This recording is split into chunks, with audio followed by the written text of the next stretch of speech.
Before you begin, this story will challenge everything you think you know about success, dignity, and what truly matters in life. If you've ever been judged by your appearance, dismissed because of your position, or wondered whether there's more to life than chasing recognition, this story is for you. Take a moment, get comfortable, and prepare for a journey that will stay with you long after you finish watching. The crystal chandeliers cast golden light across the dining room of Le Palais Royal, the most exclusive restaurant in the city. White tablecloths draped like fresh snow over mahogany tables. Silver clinked against fine china. Soft classical music floated through air perfumed with truffle and saffron. Wealth whispered in every corner, in the glint of diamond earrings, the rustle of silk evening gowns, the confident laughter of men in bespoke suits. Then silence shattered like breaking glass. You imbecile! Do you have any idea what you've just done? Every head turned. Gasps rippled through the room like wind across water. At the center of the pristine white marble floor, a black janitor knelt beside a crimson puddle, tomato bisque spreading like spilled blood across the checkered tiles.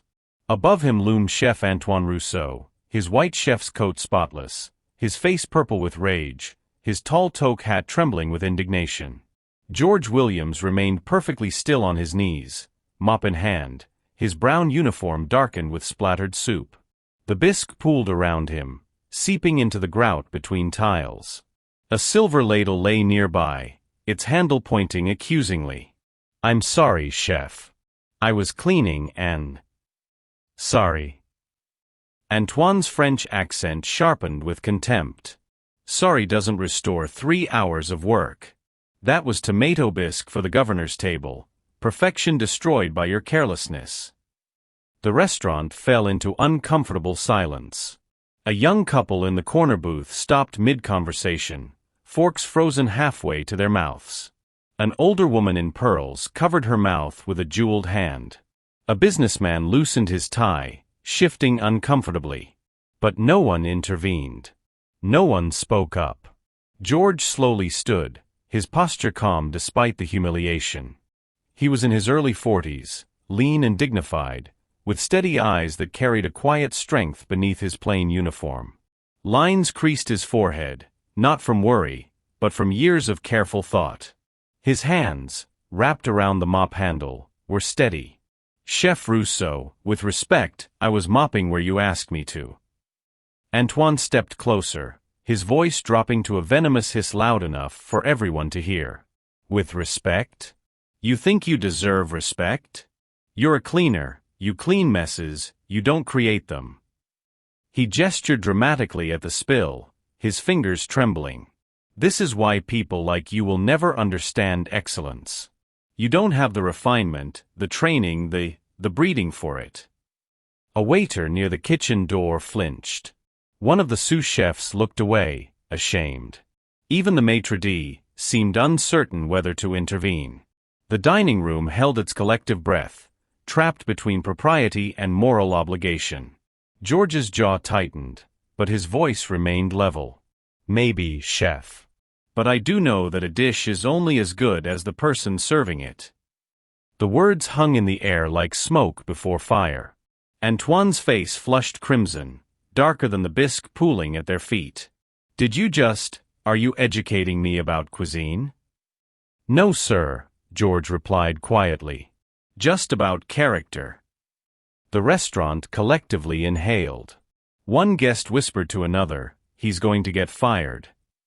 A woman murmured, "That took courage."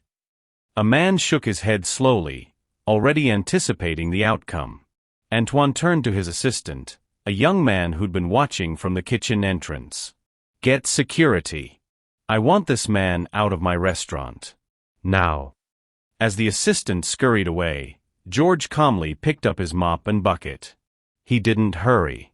Didn't rush. He moved with the same quiet dignity he'd maintained throughout the confrontation. As he turned to leave, his sleeve rode up slightly, revealing something on his forearm, a faded tattoo. It was small, intricate, a crossed whisk and knife encircled by flames, with 3 stars beneath it arranged in a perfect triangle. No one noticed. Not yet. But in the corner booth, An elderly man with silver hair and keen eyes caught the glimpse. His wine glass paused halfway to his lips. His companion, a woman in pearls, noticed his reaction. "Marcel, what is it?" The old man's voice was barely a whisper. "That symbol, it cannot be. I am an upcoming writer and video editor. Please click subscribe and show support, it means a lot. Thank you." Now back to the story. George pushed through the swinging kitchen doors, leaving behind a dining room thick with tension and unspoken judgments. The doors swung shut. The classical music resumed. Servers moved tentatively back into rhythm. But the evening's elegance had been irreparably stained, and everyone knew it. The morning sun barely penetrated the staff locker room at Le Palais Royal. Fluorescent lights hummed overhead, casting harsh shadows on metal lockers and concrete floors. The space smelled of disinfectant and yesterday's uniforms. "George didn't even raise his voice," Marcus, one of the dishwashers, said. He sat on the wooden bench, pulling on his work boots. Just stood there like he'd heard worse. "Chef Antoine went too far," replied Sophia, a young server with tired eyes. She twisted her dark hair into a bun. That was cruel. Everyone saw it. The guests, everyone. "Antoine's always been hard," another voice chimed in. But that was different. That was personal. "Did you see George's face?" Marcus continued, calm as still water. Like nothing could shake him. Sophia nodded. "My abuela always says the strongest trees bend in the storm. George didn't even bend." Whispers continued throughout the morning shift. In the kitchen, line cooks exchanged glances. In the dining room, servers spoke in hushed tones during prep work. The incident had become legend overnight, the janitor who dared talk back to the legendary Chef Antoine. Meanwhile, in the security office tucked behind the kitchen, Robert Chen sat before a bank of monitors. He was the night manager, a former military man who'd served 2 tours overseas before transitioning to hospitality management. His sharp eyes missed nothing.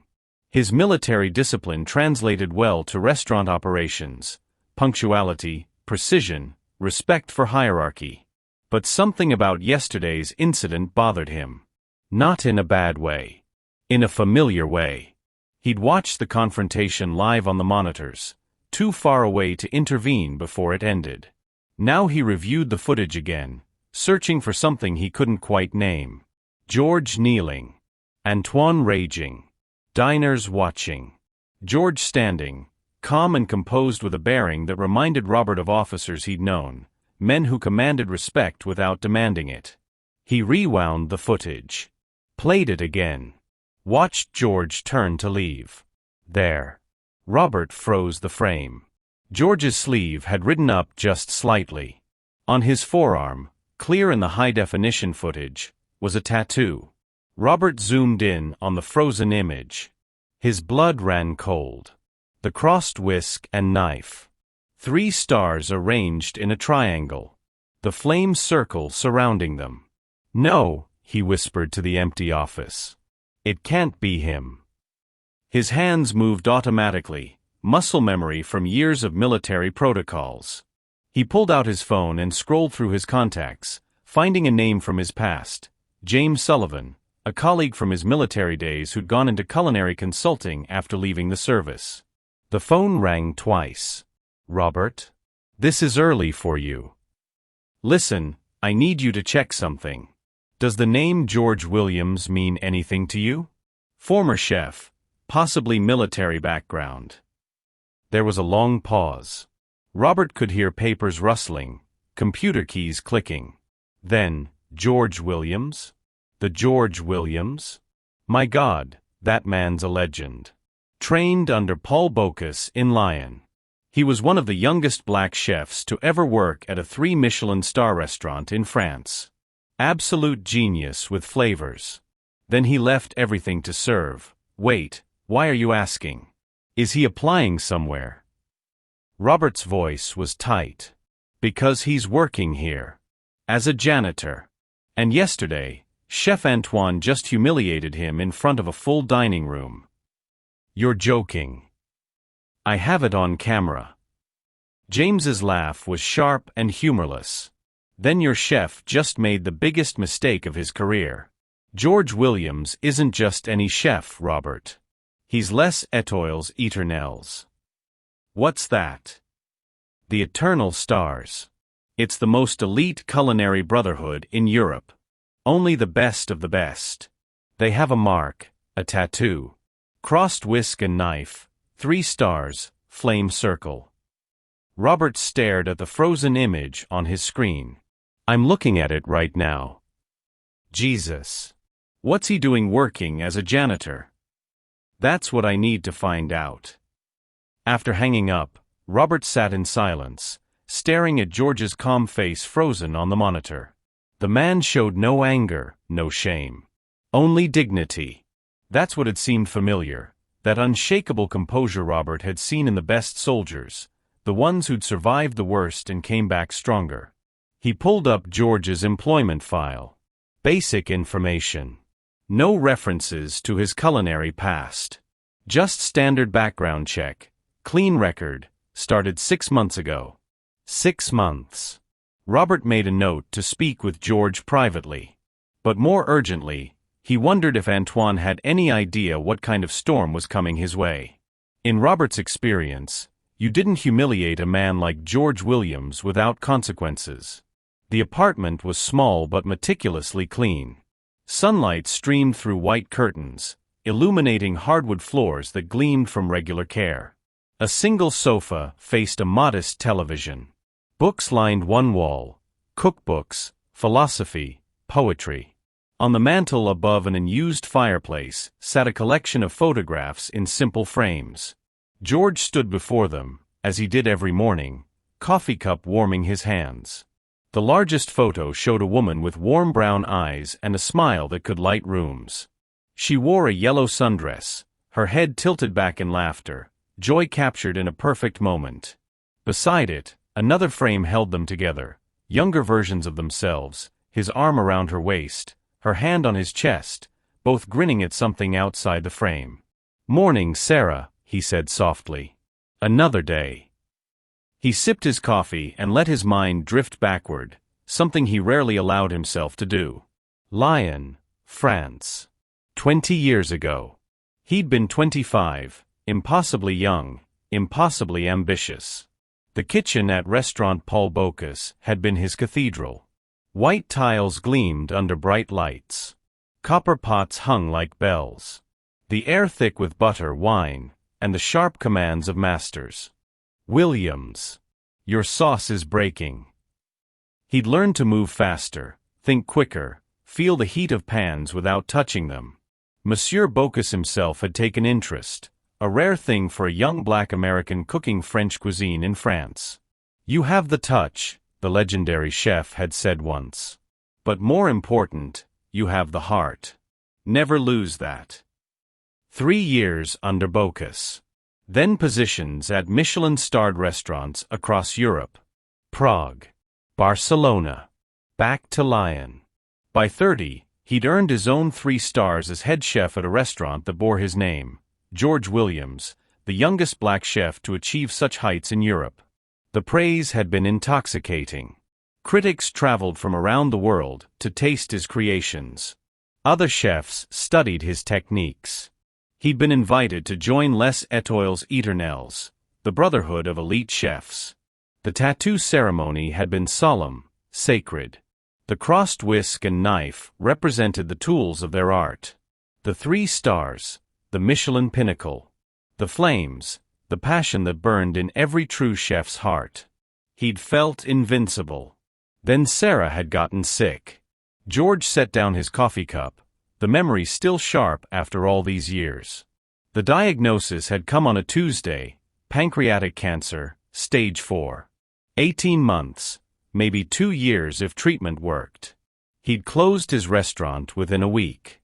"George, no," Sarah had protested from her hospital bed. "Your dream." "You're my dream," he'd said. "The rest is just food." They'd returned to the States. He'd cooked for her every day, things she could stomach, things that brought her comfort. Chicken soup with ginger.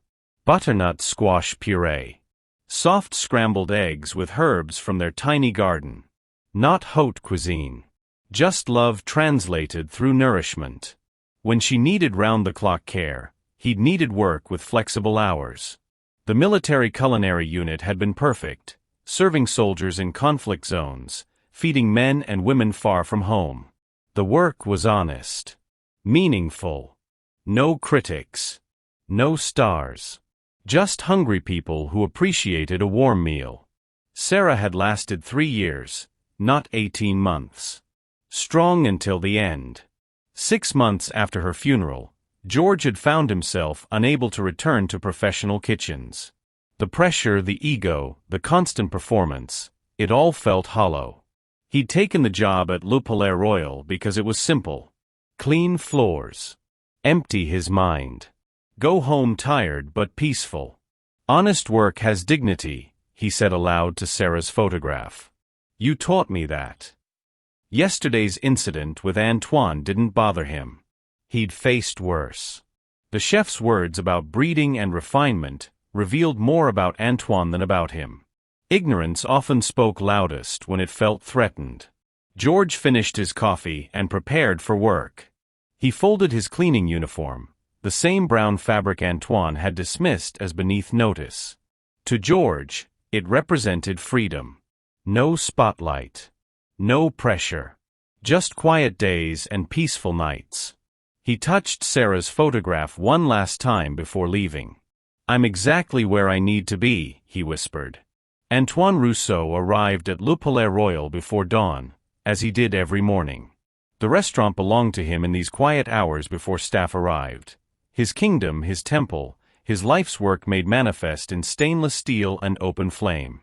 He walked through the kitchen, running his fingers along prep stations, checking that everything gleamed. Perfection demanded vigilance. One fingerprint on a pot could cascade into chaos. One moment of inattention could destroy everything. His morning inspection followed the same ritual it had for 15 years. Every knife sharpened to razor precision.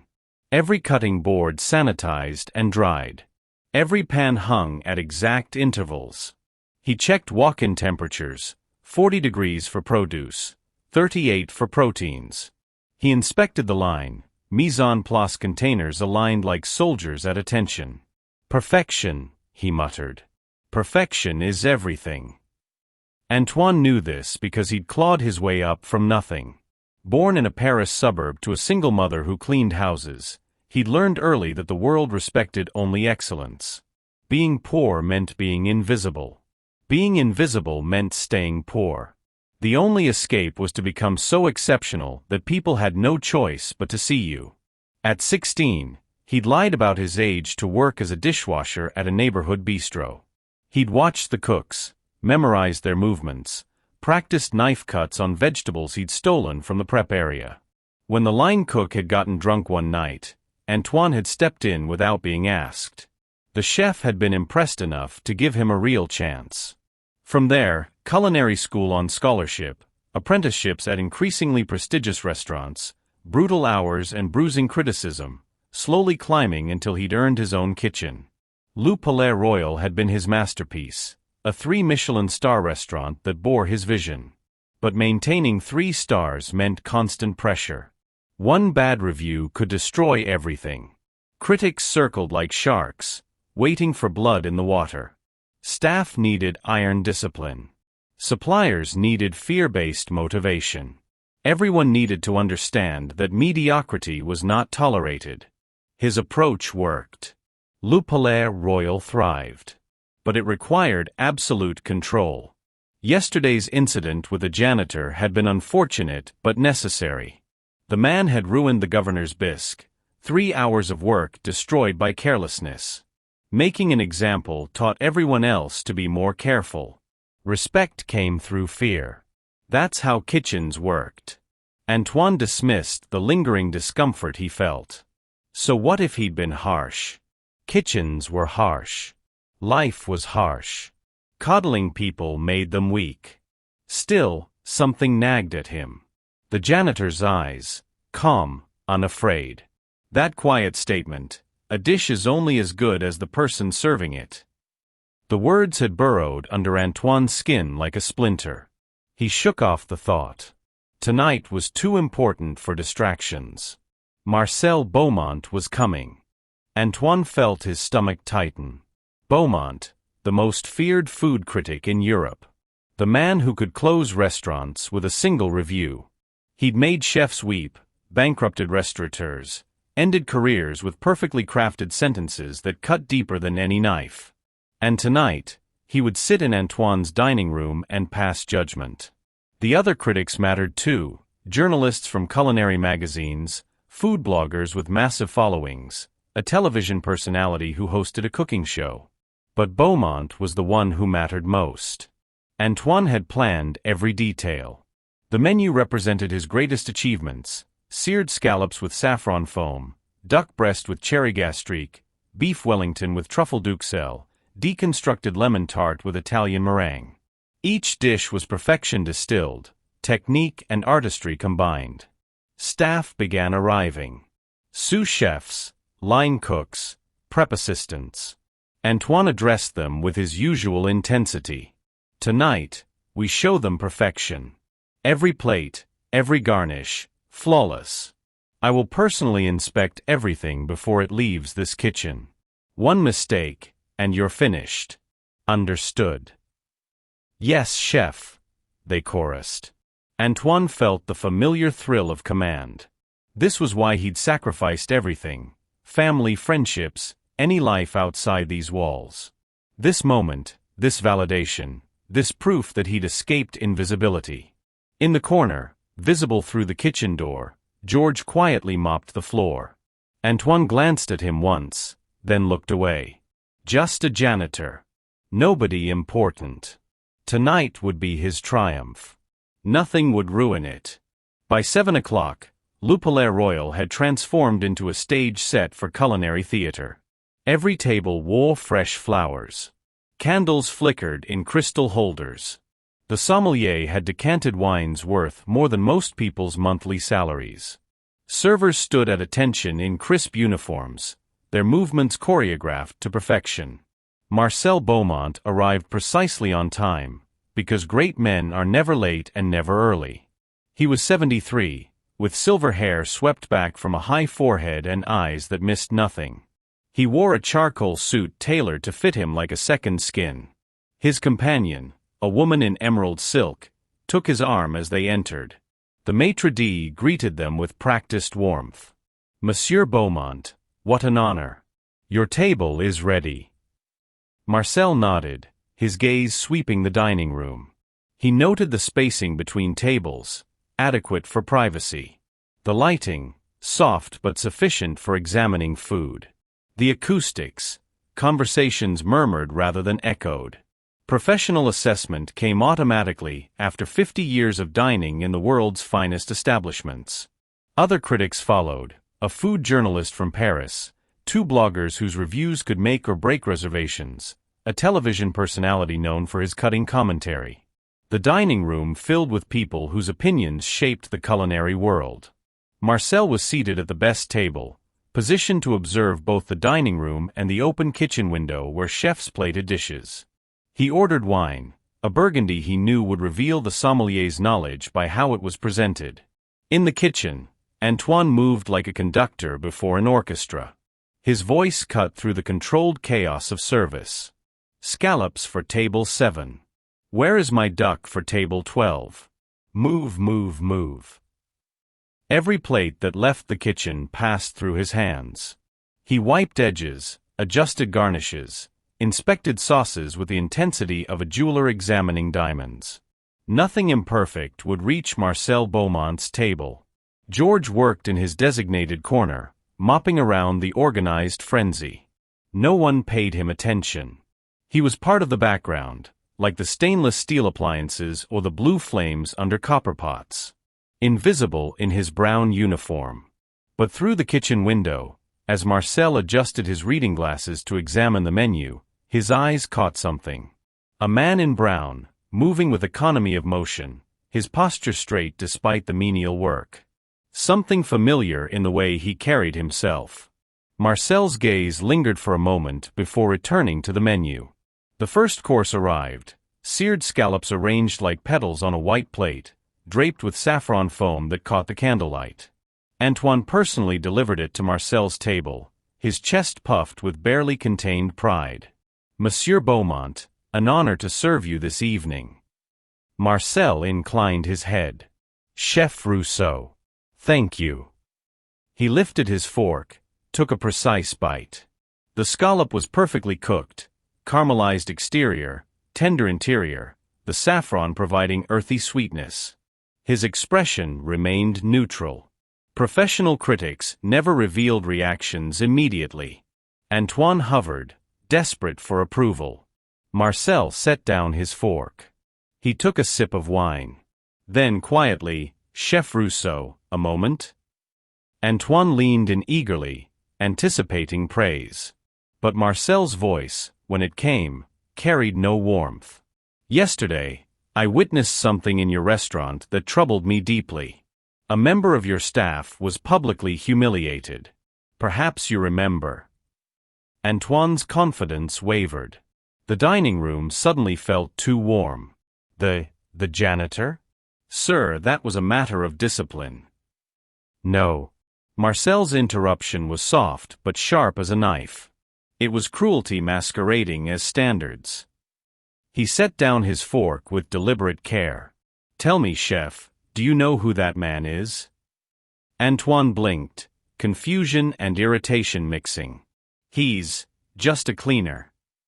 Marcel shook his head slowly, his silver hair catching the candlelight. Around them, other diners had grown quiet, sensing the shift in atmosphere. "That cleaner is George Williams," Marcel said. "Perhaps you've heard the name?" Antoine's face went blank. The name meant nothing. Marcel continued, his voice carrying to nearby tables. 3 Michelin stars in Lyon. Trained with Bocuse himself. Left his career to care for his dying wife and later served in a military culinary unit feeding soldiers in conflict zones. The color began draining from Antoine's face. The tattoo on his arm, crossed whisk and knife, 3 stars, flame circle, that's the mark of les toiles ternelles. Marcel paused, letting the words sink in. The most elite culinary brotherhood in Europe. A brotherhood, he emphasized, that I am also a member of. Antoine's mouth opened. No sound came out. Marcel's eyes hardened. "You saw a uniform and assumed worth. You saw skin color and assumed incompetence. That, Chef Rousseau, is not refinement. That is ignorance." The dining room had gone completely silent. Critics at other tables watched. Servers stood frozen. Even the kitchen noise seemed muted. Marcel stood, his napkin falling to the table. "I believe I'd like to speak with Monsieur Williams. Have him brought here. Now." Antoine stood paralyzed, Marcel's words echoing in his head. George Williams. 3 Michelin stars. Trained with Bocuse. Les toiles ternelles. Impossible. The janitor who mopped floors, who'd spilled the bisque, who'd been careless and incompetent, that man couldn't be. But Marcel Beaumont didn't lie. Marcel Beaumont didn't make mistakes. Chef Rousseau. Marcel's voice cut through Antoine's spiral. "I'm waiting." Antoine turned mechanically and signaled to Robert, who'd been standing near the kitchen entrance. The night manager approached quickly, already aware something significant was happening. "Bring George Williams to the dining room," Antoine said, his voice hollow. "Please." Robert nodded and disappeared through the kitchen doors. The dining room remained suspended in silence. Other critics watched with undisguised interest. This was the kind of moment that made careers, witnessing a master critic take down a celebrated chef. Phones stayed in pockets, but memories recorded everything. Antoine stood beside Marcel's table, no longer a host but a defendant awaiting judgment. His mind raced. How could he have known? George had never said anything, never indicated any culinary background. He was just what? Antoine forced himself to confront the thought. Just a black man in a janitor's uniform. That's all he'd seen. That's all he'd bothered to see. The realization settled like concrete in his stomach. In the kitchen, Robert found George near the dry storage area, organizing cleaning supplies. "George, you need to come to the dining room." George looked up, his expression calm. "Is there a spill?" "No. Marcel Beaumont wants to speak with you." Something flickered in George's eyes, recognition, perhaps resignation. "Marcel's here. You know him." "We're brothers," George said simply. He set down the supplies and wiped his hands on his uniform. "I suppose it was inevitable." They walked through the kitchen together. Cooks stopped working to watch. Word had spread somehow. The janitor was connected to the famous critic. Speculation rippled through the staff. George pushed through the swinging doors into the dining room. Every eye turned to him. He stood in his brown uniform, mop stains visible on the fabric, his work boots scuffed but clean. He didn't shrink from the attention. He simply stood, waiting. Marcel Beaumont rose from his seat, a smile transforming his usually severe features. He spoke first in French, his voice warm. "Mon frère. C'est bon de t'y voir." Then, switching to English for the benefit of the room, "George. It's been too long." George walked forward and shook Marcel's extended hand. "Marcel. I heard you were coming tonight. Thought I'd stay in the back." "Why?" Marcel's question held genuine confusion. "Why hide yourself?" George's voice was gentle, touched with a sadness that came from deep wisdom. "Because peace doesn't need applause, my friend. After Sarah passed, I needed simple work, simple days. No pressure, no spotlight. Just honest labor and quiet evenings." Marcel's eyes glistened. "You gave up everything." "No." George shook his head. "I gained everything that mattered. I had 3 beautiful years with my wife instead of abandoning her to chase stars. I fed soldiers who needed comfort, not critics seeking perfection. And now I clean floors with no one's expectations but my own. That's not loss, Marcel. That's liberation." The room was utterly silent. Even the kitchen had gone quiet, staff pressing close to hear through the service window. Antoine stood several feet away, watching this reunion. Shame washed over him in waves. He'd called this man an imbecile, accused him of lacking breeding and refinement, ordered him thrown out like garbage. Marcel turned to address the assembled critics and diners. "Ladies and gentlemen, I want you to meet a true master. George Williams, who chose dignity over glory, service over status, love over ambition." His gaze swung to Antoine. "And who was treated with less respect than the floor he cleaned." Antoine stepped forward, his voice breaking. "Monsieur Williams. There are no words for what I—" George held up a hand, stopping him. "You showed me what you value, chef. Now show these people whether you can learn from it." The challenge hung in the air, more devastating than any insult. George wasn't angry. That would have been easier. He was simply giving Antoine a choice: remain who he was, or become something better. Antoine turned to Marcel, desperate. "What must I do?" Marcel's smile was faint. "That's for George to decide." All eyes turned to George. The janitor. The master. The man who'd walked away from everything they coveted. George looked at Antoine for a long moment. The head chef who hours ago had towered over him with rage now stood diminished, waiting for judgment. The entire dining room held its breath. This was the moment when revenge could be taken, when humiliation could be returned with interest. The man who'd called George an imbecile now stood at his mercy. But George had stopped seeking revenge years ago, around the time he'd learned that Sarah had 6 months to live. Revenge was for people who still believed the world owed them something. George had learned the world owed him nothing, which meant everything it gave him was a gift. He picked up his mop from where he'd set it by the door. The wooden handle was worn smooth from years of use. He held it comfortably, like an old friend. "Finish your service, chef," George said quietly. "Do it with humility. And tomorrow, treat every person in this kitchen like they're the most important person in the room." He paused. "Because they are." The simplicity of the request was profound. Not punishment. Not revenge. Just a path forward. That's all. Antoine's voice cracked. "That's everything," George replied. He turned to leave, but Marcel called after him. "George, the kitchen misses you. I miss you. Come back. Not to chase stars, but because you have wisdom these young chefs need." George paused at the kitchen doors. He turned back, a small smile touching his lips. "The kitchen has me, Marcel. Just in a different way." He glanced at his mop. "Besides, someone has to keep these floors clean. That's honest work too. But your talent is still here." George touched his chest. "I haven't stopped being a chef just because I'm not cooking professionally. I cook for my neighbors. I teach kids at the community center on weekends. I make Sunday dinner for the church. That's enough." Marcel's expression softened with understanding.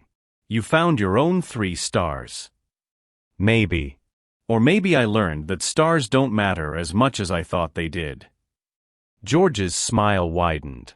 "Sarah would have loved this restaurant, by the way. The lighting is beautiful. She always said good food needs good light." He pushed through the swinging doors back into the kitchen, leaving transformation in his wake. For a moment, no one moved. Then someone started clapping, one of the younger critics, a woman who'd been taking notes throughout. The applause spread. Other critics joined. Then diners. The entire restaurant rose in a standing ovation. Not for the food. Not for the ambience. For a man in a brown uniform who'd shown them what true mastery looked like. Antoine stood amid the applause, tears streaming down his face. He made no effort to hide them. For the first time in 15 years, he wasn't thinking about Michelin stars or critical reviews or maintaining his reputation. He was thinking about what he'd almost destroyed, not a dish, but a human being.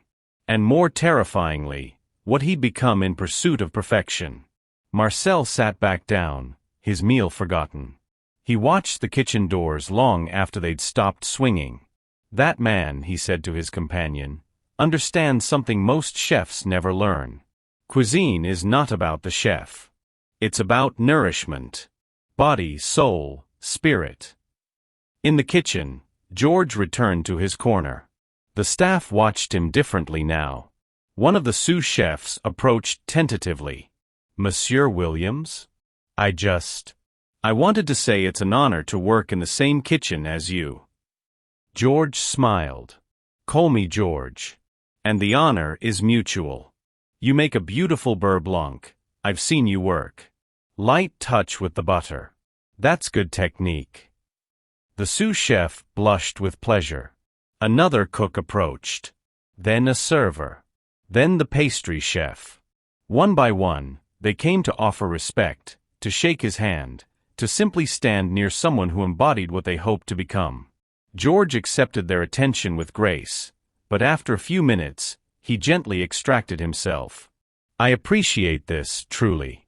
But service isn't over, and these floors won't clean themselves." He returned to his mop, and slowly the kitchen found its rhythm again. But something had changed. The staff moved differently. Spoke to each other with more respect. Even their plating seemed more thoughtful. One moment of truth had rippled through an entire establishment.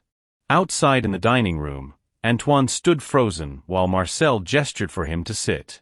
"Chef Rousseau, I think we need to talk." Antoine sat heavily, all his bluster gone. "I'm ruined, aren't I? You'll close us with your review, That depends, Marcel said. On whether you meant what you said. Whether you're capable of change. I've seen many talented chefs destroy themselves with arrogance. Some wake up.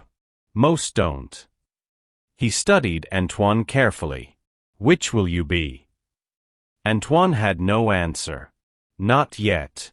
But for the first time in years, he was asking himself the right questions. 3 months later, Le Palais Royal looked the same from the outside. Same crystal chandeliers. Same white tablecloths. Same elegant clientele. But anyone who'd known the restaurant before would sense something fundamentally different the moment they walked through the doors. The change started in the kitchen. Antoine arrived early as always, but now he didn't spend those quiet hours merely inspecting equipment. He brewed coffee, good coffee, the kind he used to reserve for critics, and left cups at each station with names written on them in neat script. "Good morning, Fred," he said when the dishwasher arrived. "How's your mother? Is her hip healing well?" Fred nearly dropped his bag. Chef Antoine remembered his mother? Yes, chef. Much better. Thank you for asking. I'm glad. Let me know if she needs anything. My cousin is a physical therapist. I could get a referral. Throughout the morning, similar scenes repeated. Antoine greeted each staff member by name, asked about their lives, actually listened to the answers. At first, they'd been suspicious, waiting for the trap, the explosion, the return of the tyrant. But weeks passed, and the change held. The screaming had stopped. Antoine still demanded excellence, but now he taught instead of terrorized. When a line cook overcooked fish, Antoine didn't berate him. He showed him how to test for doneness, explained the science of protein coagulation, then had him try again. Cooking is learned through practice, not fear, Antoine had said, echoing words George had shared with him one quiet morning. George still worked as janitor. He'd refused Antoine's offers of a cooking position multiple times. "I'm content where I am," George had said, "but I'll help however I can." So he'd become an unofficial consultant. Antoine would ask his opinion on new dishes. George would taste, consider, then offer insights that cut through to the heart of the matter. "This sauce is trying too hard," George might say. "Let the ingredients speak. You don't need to shout to be heard." The kitchen staff had learned to recognize these consultations. They'd watch George taste something, see his face, and know whether Antoine was on the right track.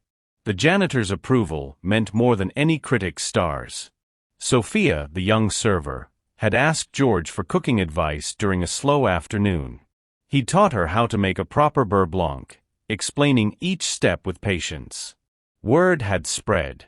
Now George ran informal cooking classes for staff on Sunday mornings, his one concession to teaching. "Everyone should know how to feed themselves and others," he'd said.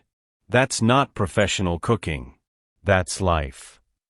The restaurant's reputation had shifted too.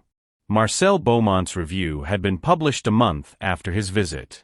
The headline read, "Le Palais Royal, where humility seasons every dish." The review praised the food but focused more on the culture. "Chef Rousseau has undergone a transformation rare in our industry," Beaumont wrote. "He has learned that true excellence requires not just skill, but character. His kitchen, once ruled by fear, now operates with respect.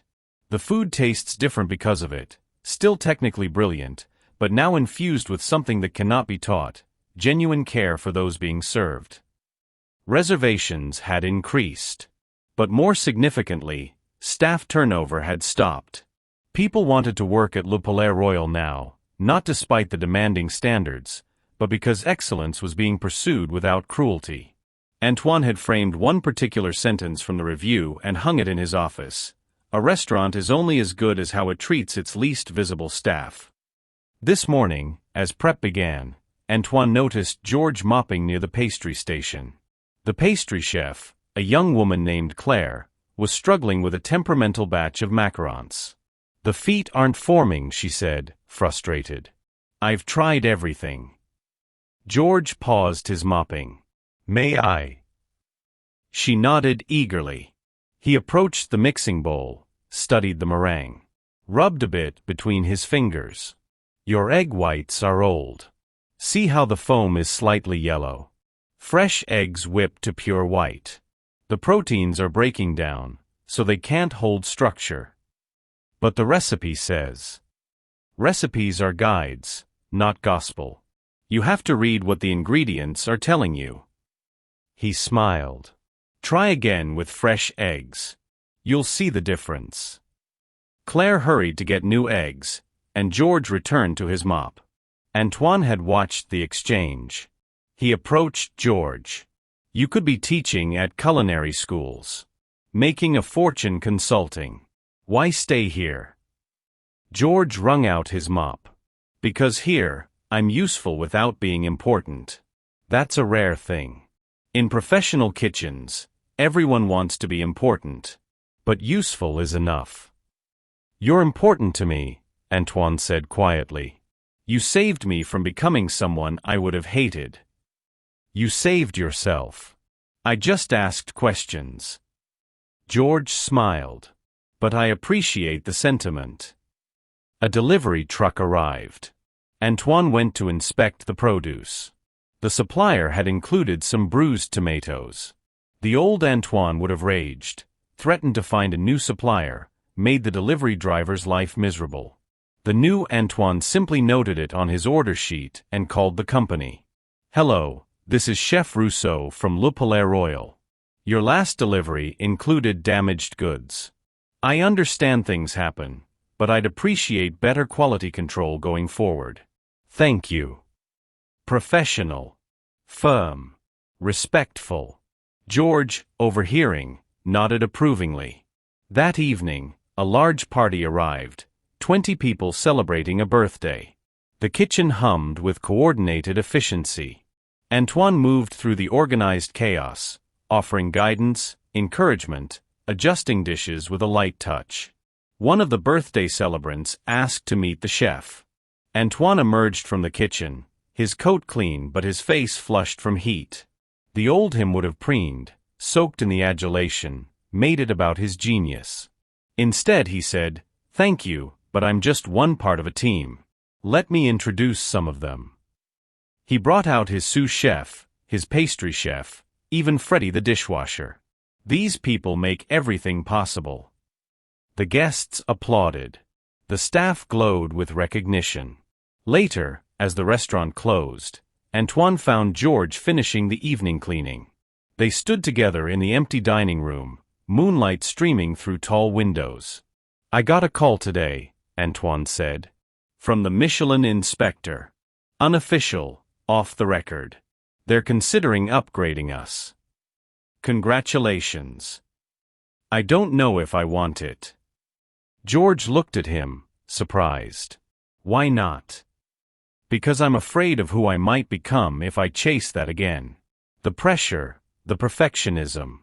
What if I revert?" George leaned on his mop, considering. Stars don't change who you are. They reveal it. If you've truly transformed, more success will just give you a bigger platform to show respect. If you haven't, then yes, you'll revert. He paused. "But I don't think you will. You've tasted something better than prestige. You've tasted peace." "Is that what you have? Peace?" "Most days." George smiled. "Some days I miss the rush. The creativity. The challenge. But then I remember holding Sarah's hand while she couldn't hold anything else. I remember feeding soldiers who cried because they'd forgotten what kindness tasted like. Those memories matter more than any star." Antoine nodded slowly. "Thank you. For everything. For not destroying me when you could have. Destroying you would have accomplished nothing. Transforming you, that's useful." They stood in comfortable silence, the chef and the janitor, both masters in their own way. Finally, George picked up his bucket. "I should finish up. Early morning tomorrow." "George." Antoine stopped him. Would you come to my office? There's something I want to show you. Curious, George followed. Antoine's office had changed too, less clinical, more personal. Photos of his staff at various celebrations hung on one wall. On his desk sat a simple frame. Inside was a piece of paper with a single quote written in Antoine's careful hand. A dish is only as good as the person serving it. I think about that every day, Antoine said. It reminds me what matters. George studied the frame, then smiled. Sarah would have liked you. Once you stopped being an ass. Antoine laughed, a real laugh, free and unguarded. I think I would have liked her too. As George left the office, Antoine sat at his desk. He pulled out a journal he'd started keeping, something else George had suggested. Write about what you're grateful for, George had said. It rewires your brain. Antoine wrote, Today I am grateful for staff who trust me again. Guests who return because they feel cared for. George, who saw past my cruelty to the scared person underneath. And my own capacity for change, which I didn't know I had. He closed the journal and looked at the quote on his desk. For the first time in his life, Antoine Rousseau understood that greatness wasn't about perfection on a plate. It was about the respect you showed when no one was watching. It was about seeing the humanity in every person who crossed your path. It was about cooking not to impress, but to nourish.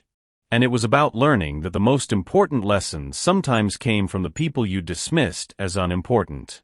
In the empty restaurant, George finished his final check. Floors gleamed. Surfaces sparkled. Everything was in order for tomorrow's service. He touched the small tattoo on his forearm, crossed whisk and knife, 3 stars flames. Once, it had represented achievement. Now it represented something deeper, the understanding that true mastery meant knowing when to walk away, when to serve without recognition, when to teach without demanding credit.